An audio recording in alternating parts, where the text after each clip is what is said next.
আসসালামু আলাইকুম রহমতুল্লাহ। এটা হচ্ছে আমাদের দেশে যে আনার ডালিম ফল বলে থাকি আমরা। সেটা আসলে ওনারা আসলে অন টেস্ট এই বাগানটি করেছিল।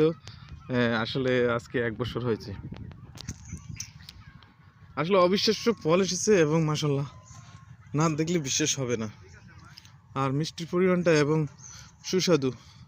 আসলে আরব দেশে অনেকে ওই যে ইয়েমেনি ডালিমটা খেয়েছে না, এই ইয়েমেনি ডালিমটার মতো বা স্পেনি ডালিমটার মতো। মাশাল্লাহ দেখেন, পাশাপাশি এগুলো হচ্ছে আপেলের গাছ।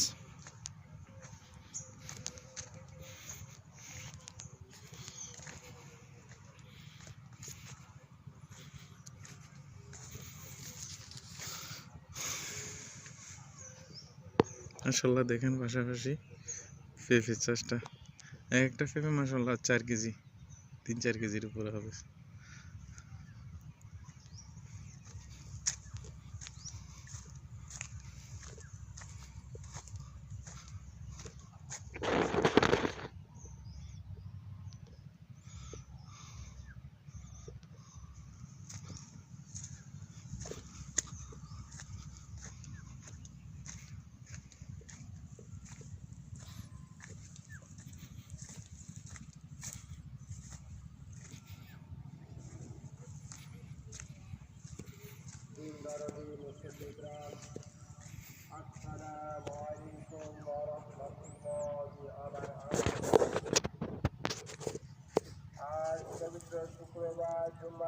মাশাল্লাহ অনেক ফলন এসেছে।